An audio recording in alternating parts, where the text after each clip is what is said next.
Hello and welcome to the David Icke Videocast, and the subject this week is the war on children. For that is what we are in the midst of, a war on children, not least their minds and thus their perceptions of everything, self, the world, life.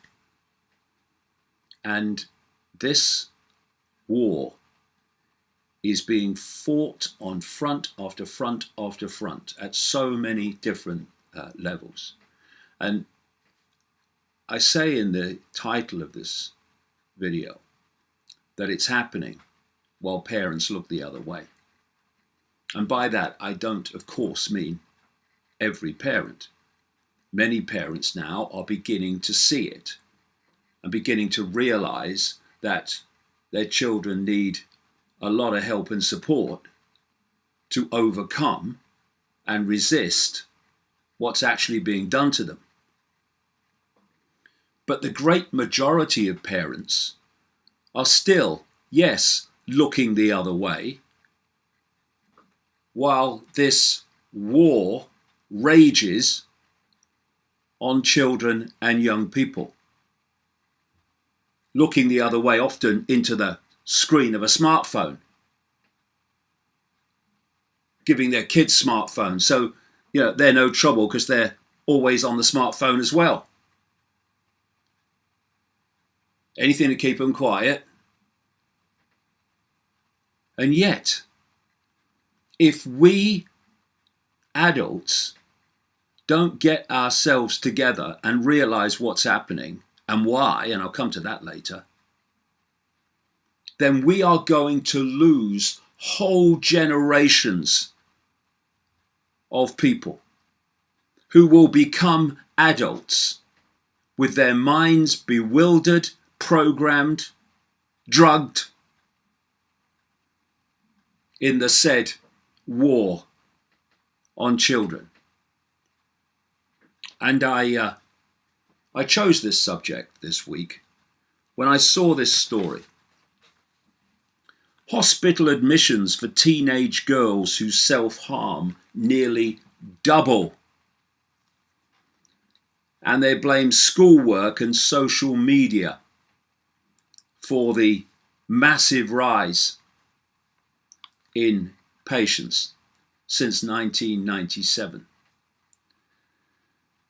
The number of girls under the age of 18 being treated in hospital in England after self-harming has nearly doubled compared with 20 years ago, according to National Health Service figures. And that is just in England, and only those who sought to self-harm and ended up in hospital as a result. What about all the others?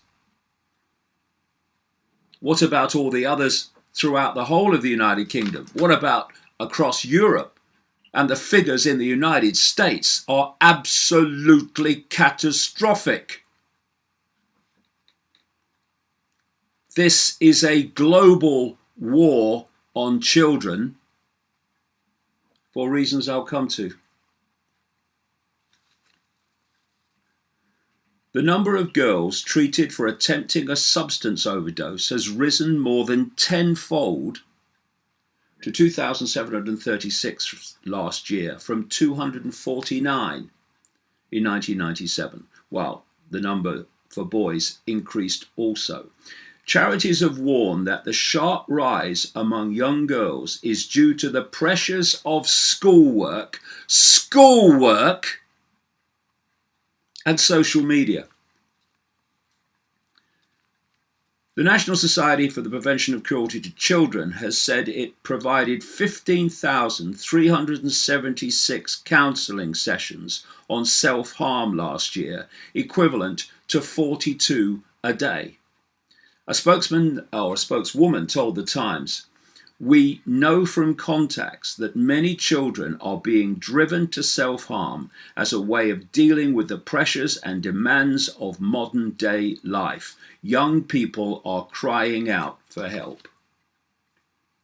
Yes, and who the hell is listening? Oh, what do you say? And of course, the government is taking action as a result of these figures. They're terrible. So, are they going to ask the critical question? Why is this happening? What is going on to create a situation in which so many young people worldwide are seeking to self-harm, commit suicide, or suffer from depression? These should be the years of joy and exploration of the world, exploration of self, not years of depression and how do I kill my bloody self? What is going on? That's the question, and I'll come to that later. But no, the government knows best. It says it's going to provide more mental health support. Once again, as always, treating the symptom, not the cause. Why? Because if the cause was addressed, the agenda behind it might be uncovered, and that would never do. So, a Department of Health and Social Care spokesman said making sure children and young people have the right mental health care when they need it is vital. How about asking why they need it in such numbers, increasing all the time? And what does this mental health care mean? Again and again and again and again. Drug them. Drug them. Using drugs that make them more likely to commit suicide or want to. Government's investing an extra £300 million to provide more help in schools, which will include trained staff to provide faster support to children, while not asking why they are needed. But we want to go further, the government says. Oh, that's good. You're going to ask that question now, eh? Why is it happening? No. But they have extended their pilot scheme to deliver training to 20 more areas of the country this year to improve links between 1,200 schools and their mental health services. As part of a long-term plan for the NHS, they will announce more on how we will improve mental health later this year. Improving mental health services is not improving mental health. Improving mental health is finding out why the mental ill health is happening on such a scale. Symptoms, not causes, as always. And the solution? Problem, reaction, solution? Drug them, overwhelmingly. Here's a story from this week. Ritalin-type drugs best to treat ADHD in children, study shows. The authors of a major study in the Lancet Psychiatry Journal say that a drug, which Ritalin is the best known brand, is the most effective and best tolerated treatment for children, while amphetamines work best for adults. Emily Simonoff, a professor of child and adolescent psychiatry at King's College London, one of the authors, said the perception that children were over-medicated was not accurate. Bollocks! Of course it is. And what happens is kids that are bored by school, who don't conform to the straitjacket they're supposed to conform to, get drugged because they've got a mental health problem. No, they're just thinking outside of your box, which is tiny. And the figures in the US are breathtaking. 1 in 5 children has a mental health problem of some kind, it is claimed. 130,000 US toddlers and children aged under 5 are prescribed addictive anti-anxiety drugs.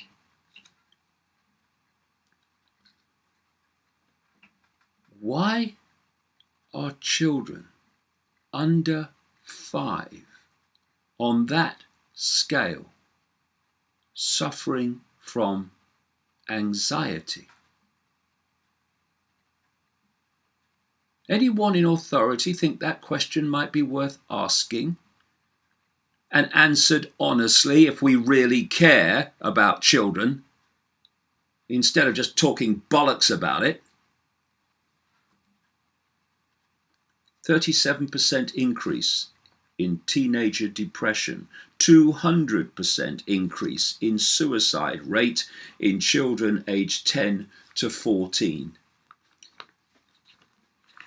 College kids drugged because of anxiety over exams or relationships, whatever. They go to these psychiatrists. My God, most of them need one. And they get put on drugs to treat something that doesn't need drugs to treat it. And so the addiction begins. In the United States, 8.4 million children are prescribed psychiatric drugs.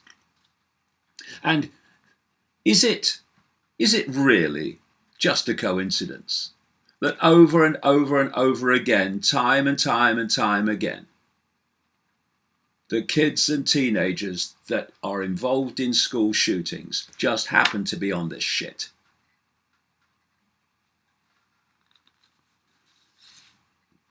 And what do parents do? Not all parents, like I say. Some of them have actually got a brain on active duty. But what do so many parents do?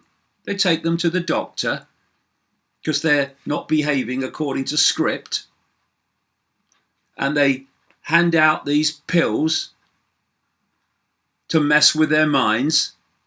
What do the parents do? Oh, thank you, doctor. Thanks to you, doctor. It's a very kind doctor. Instead of saying, why are you giving my child mind-altering drugs?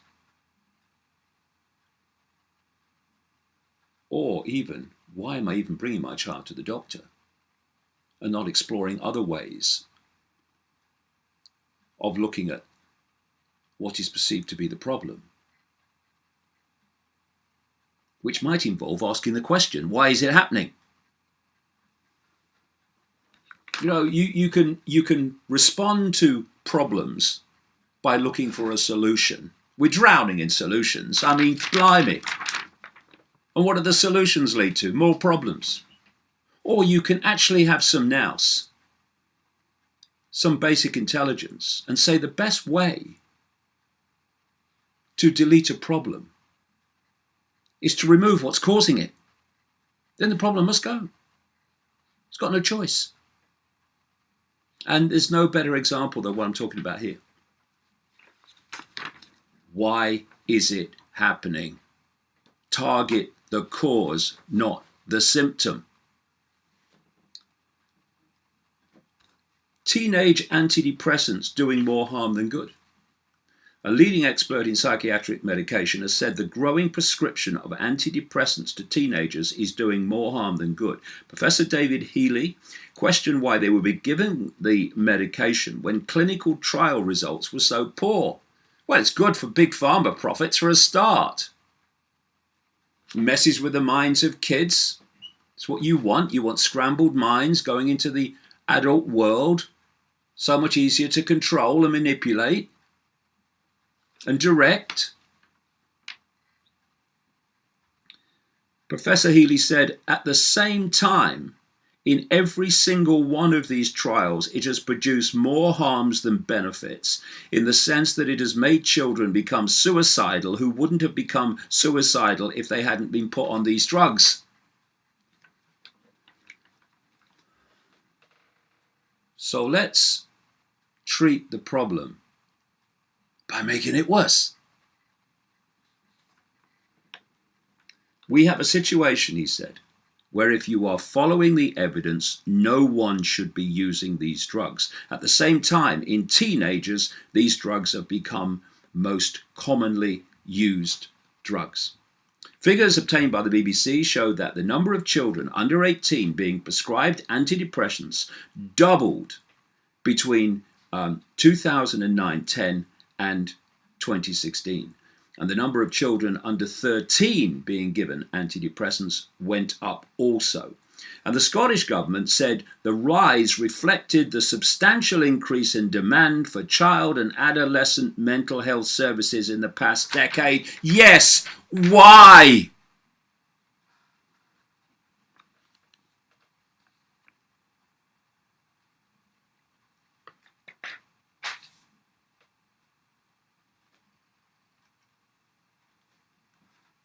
We are in the midst of losing entire generations of young people who are having their ability to free think in so many ways, not least through drugs, deleted from them.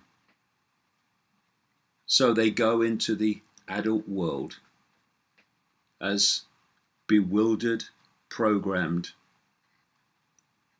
increasingly drugged up people. An adult world in which they will be compliant to the system of control.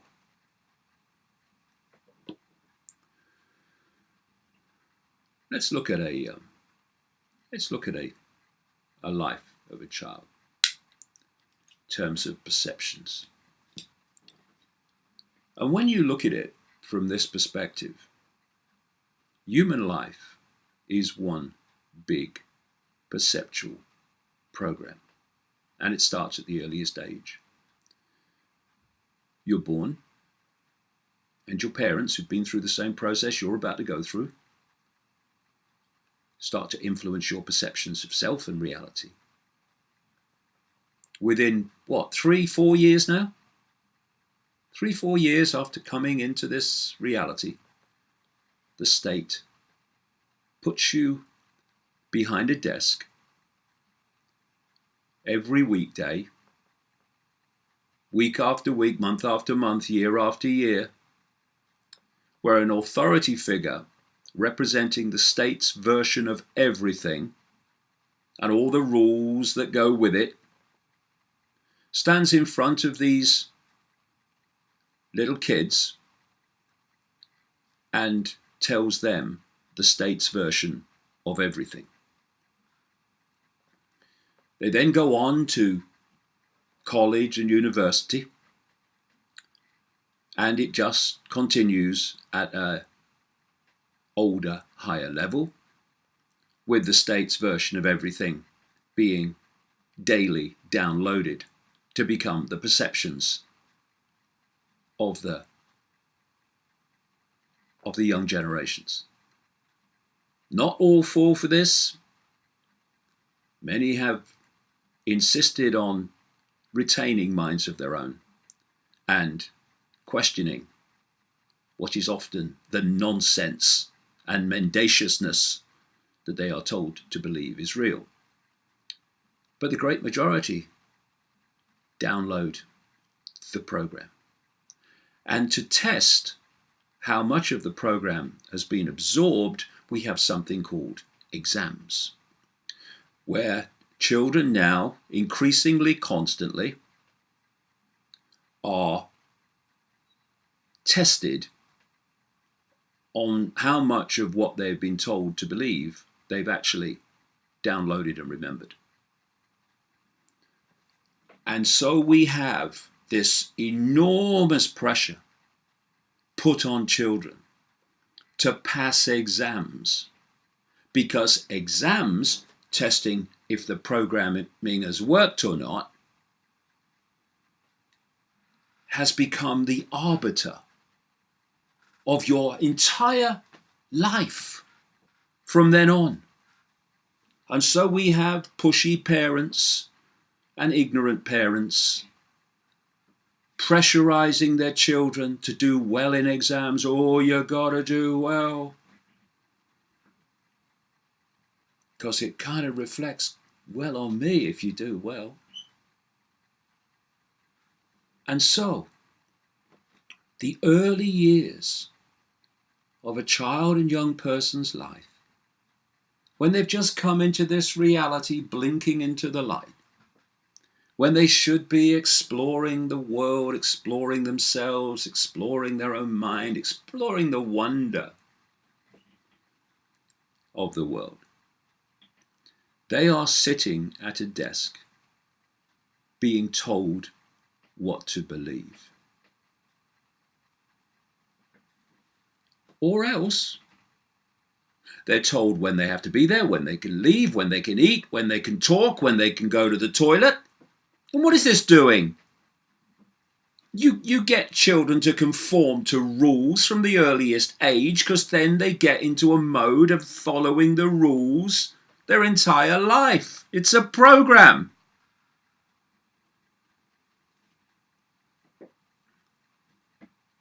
And so it goes on, generation after generation. And we have young people going as far as committing suicide because either they didn't do as well in the exams as they expected or were expected to, or they feared that they wouldn't if they stayed alive to take them.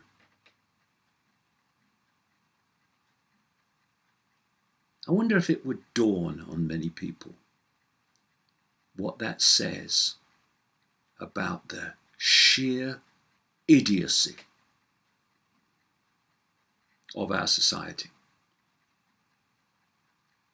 I left school at 15. Never took a major exam in my life except an end-of-year class exam. Did all my learning on my watch, in my time, by my rules. And I've written over 20 books and talk for 10 hours at a time without ever passing a major exam, never even taking one. And I say to young people, don't let your life and your self-esteem be defined by passing exams and going off to university, which is nothing more than confirming you've accepted the state's version of that subject and repeated back on the paper what the state has told you to believe. That is not education, that is programming, and that is exactly what state education has always been designed to be. And there's the parents. Oh, you got to revise, you got to do that. No, you can't go out with your friends. You've got to revise and you've got to pass your exams. Because we've decided what you're going to be. You're going to be a solicitor, you're going to be this, you're going to be that. If you don't, your mum will be ever so unhappy. Well, sod her then. These parents want to impose their will on their children. What are kids listening to them for? You want to be a lawyer? Go and be a freaking lawyer. You want to work in a bank? Go and work in a bank. Just don't tell your kids what they're going to do, because they are free in any sane society to decide that for themselves. And if they want to go walking in India or whatever, then that's their right, that's their choice, not yours, pushy parents.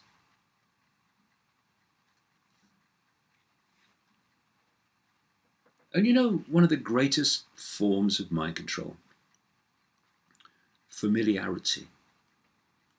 Once something comes to people as a form of the familiar, then it becomes a gimme. Because no one questions the familiar, do they? Oh, no, well, that's how things are, mate. And what is more familiar than children are born and then go to school? All their formative years, sitting at that desk, being talked at, told what to believe, told what to think, told what is real and not real, true and not true.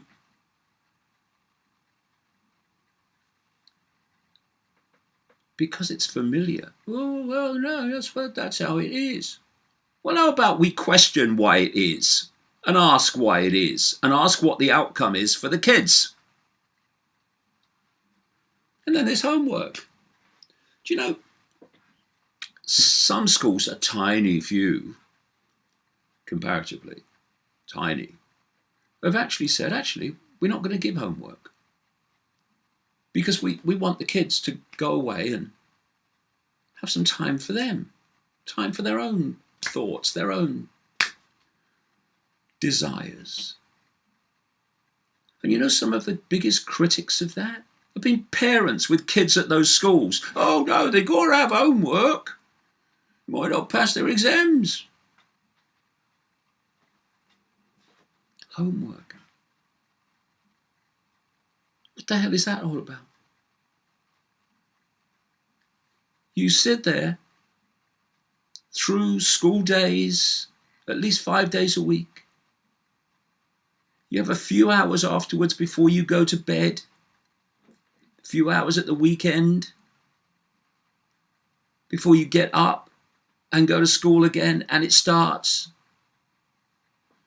But even that brief time to come to people's own conclusions or to pursue their own desires and interests, too long. We've got to fill that with homework. So the school intervenes even into that time which is perceived to be non-school time.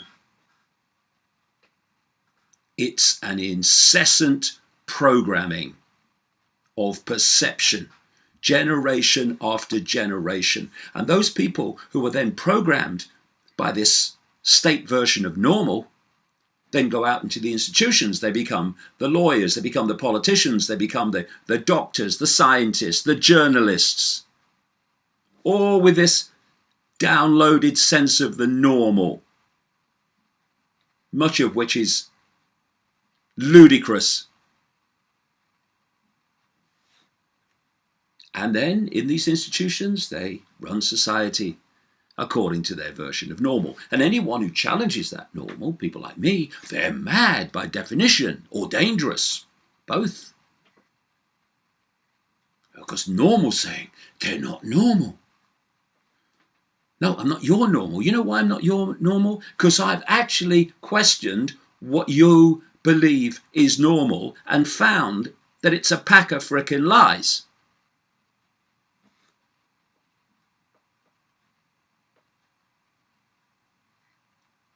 And all this to put kids and young people under phenomenal amounts of stress and anxiety in the years they should be freely exploring the world and reaching their own conclusions. And the other thing, of course, that compounds all this on a mega scale is now the systematic, and it has been systematic, continues to be systematic, addiction of young people to technology, smartphones, and all this other stuff. Of course, the adults have all bought into it as well. But this subject is kids. And so you have social media where people's psychopathic side can be freely expressed behind anonymous login names, where people's self-esteem is attacked, young people's self-esteem is attacked, where they feel that they have to be something that they're not, to conform with what is the thing to be, instead of looking in the mirror and saying, I am what I am. I am my unique self, a unique expression of all that is. I am not someone who has to be the same as everyone else. And all this social media impact on people's self-esteem, people's perception of self and reality, has to be added to what I've said about education in this war on children. It's worth remembering, for many reasons, not just this, but certainly for this, that the internet giants and the social media platforms that dominate the internet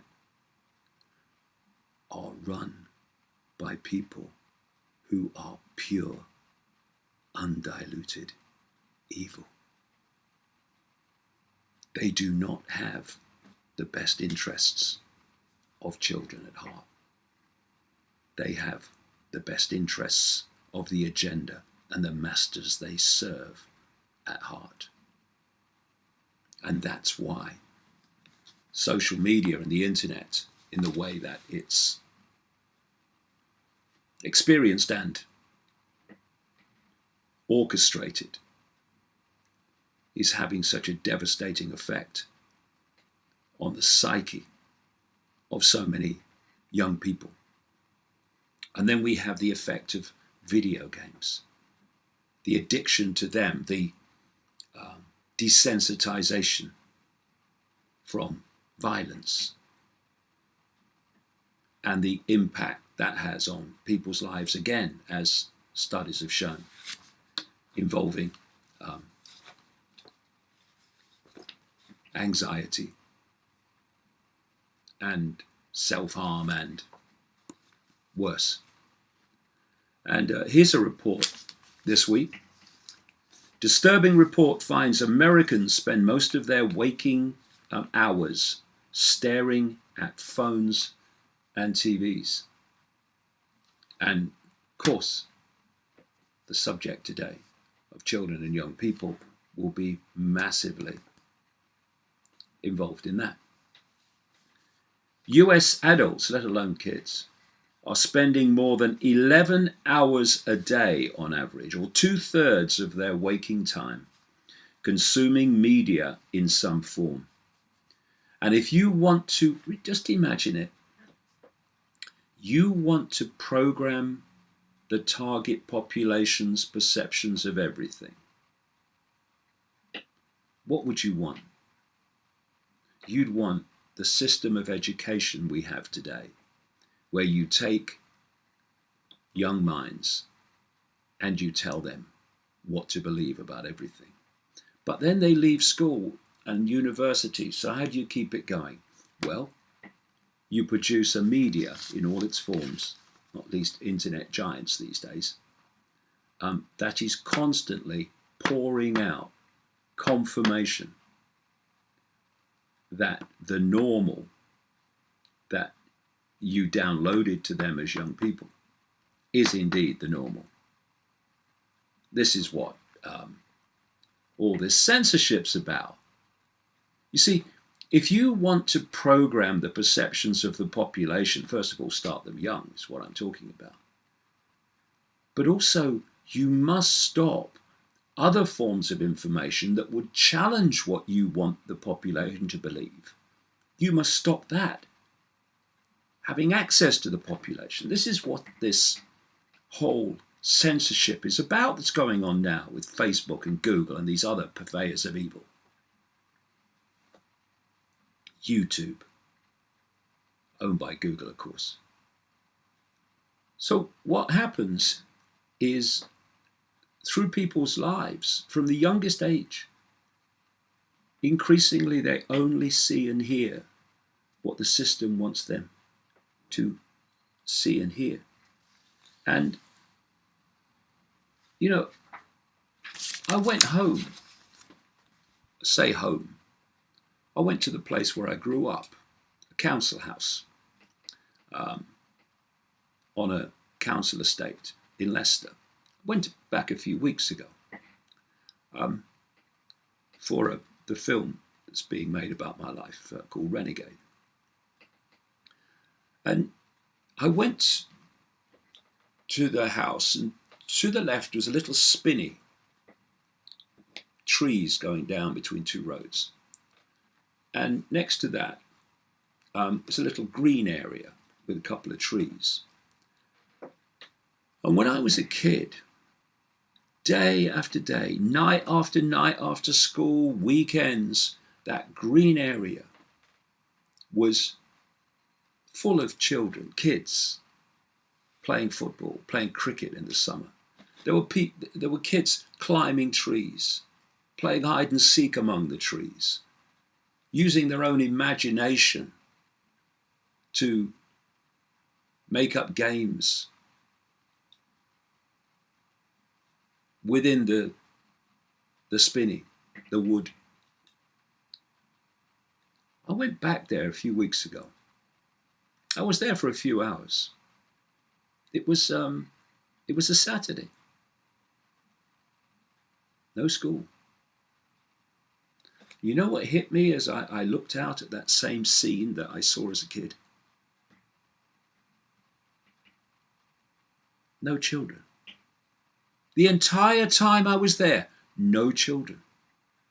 The only child I saw, and those houses are just the same houses that I grew up in, family houses with children, they still will be today.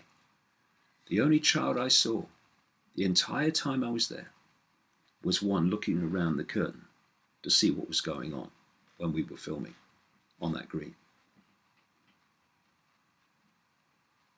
This is what's happening today. Social media and these smartphones are supposed to set people free, set kids free. No. They're traps. They're prisons. Prisons of the mind. And it's all being done systematically. And then, of course, this other front, I say this other front, there are many others as well. This other front in the confusing and bewildering of children and young people is transgender indoctrination. And here's a story from this week. The horse who wanted to be a dog.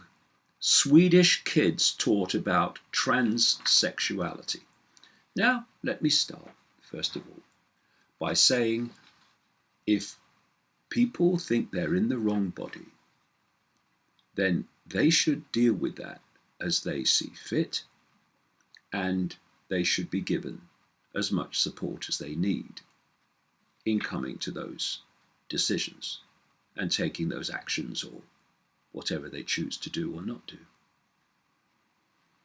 I don't care what people do. I care when it's imposed on everyone else. And that is what is happening in schools, etc., increasingly, in country after country. Children and young people are being systematically confused about gender who weren't confused before. The numbers are still tiny. But people are now saying, oh yeah, well, we've got to do something about transgender because there's more people and young people and children thinking they're in the wrong body. Yes, why the bloody hell do you think that is? It's systematic confusion for reasons I'll come to. So this story, the horse who wanted to be a dog.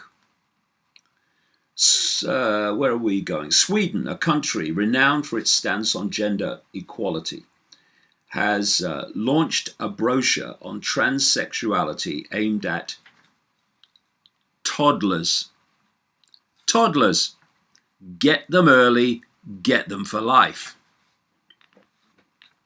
The book is about a horse that wants to be a dog and its owner who wants to be a woman.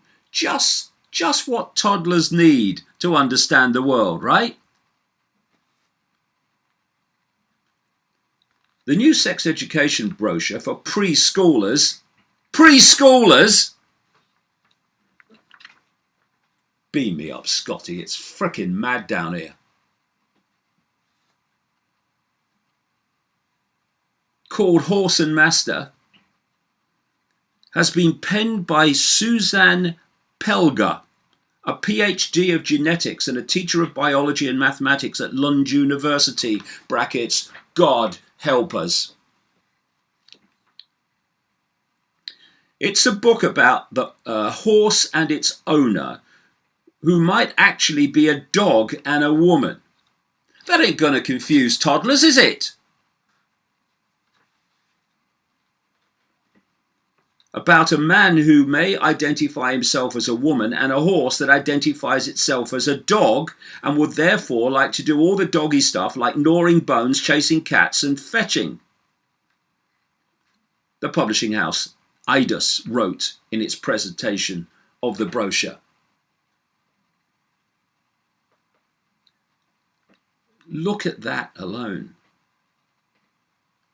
It is confusing reality for children at the earliest age. And it's happening increasingly all over the world. So it's all just happened by accident, right? Oh, it just randomly appeared out of nowhere and is now everywhere. Just a coincidence, nothing to worry about. This is part of the war on children.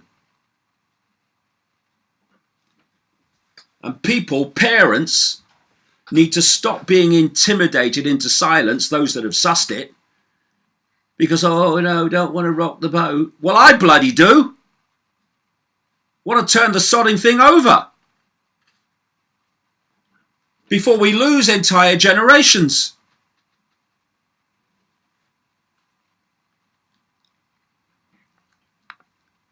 The purpose of the book is for children as young as possible to learn that a man wearing a suit might very well change into a dress and paint his lips pink. Swedish national broadcaster SVT reported. And despite being published only recently, the brochure has already been perused by groups of preschoolers. According to Pelger, the pictures usually start a lively discussion. I'd love to have a lively discussion with Miss Pelger, personally. Anyone that can arrange that, I'll be delighted. Can the uncle wear a dress and paint his lips? Yes, the kids usually answer, Pelger said, citing her protagonist horse, who wants to be a dog. And while this crap targets the minds and perceptions of the youngest of children, people are intimidated into silence with terms like transphobic and misogynistic and racist and bigot and hate speech. So the crap can go undebated and thus become the norm, not by intelligence, not by being right, but by being unchallenged. Well, as they say, sod that for a game of soldiers. We now have a UK human rights panel investigating the police use of children as spies.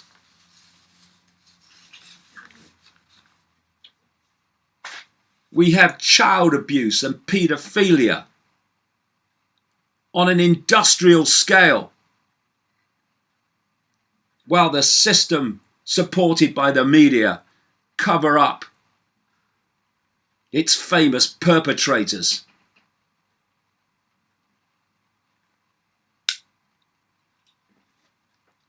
What must it be like to grow up today among this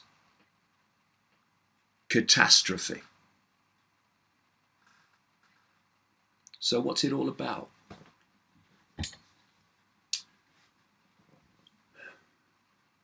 If you want a compliant, unquestioning, unchallenging,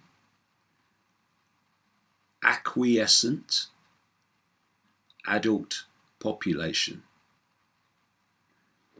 at the time you wish to bring in its totality, your fascistic, Orwellian global state,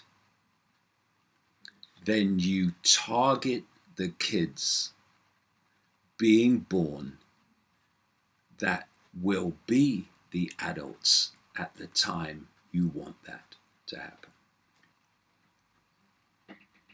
If you want to attach artificial intelligence to the human mind so AI becomes the human mind, then you have to addict the young people to technology that will be the adults at the time you wish that to happen. And when you have an agenda, all described in detail in my books, like Everything You Need to Know But Have Never Been Told, if you have an agenda to create a no-gender human, which is what's going on, that's what all this synthetic human research is all about, then you want to fuse the target population's view of gender. First of all, removing a distinct gender difference, and then fusing it and fusing it and fusing it until there is no perception of gender. And of course, to do that, to bring in that no gender world, you need to program, bewilder, and delete a sense of gender in young people who will be the adults when you want that to happen. This and so much more that I expose in the books and the talks is going on all around us. And I've just talked today about just some of the fronts in the war on children and young people.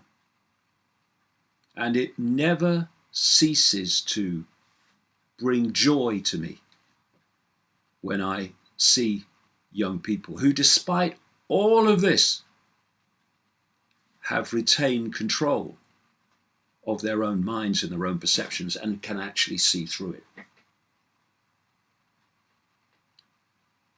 What we need urgently is for a revolution of perception among parents so that they open their minds to what is going on and what is being done daily, hourly, to their children, their children's minds, and their children's perceptions. Because if that doesn't happen, then whole generations of children and their minds and their perceptions are going to be lost to this system of Orwellian control. And we don't have forever to get our asses in gear. How about now?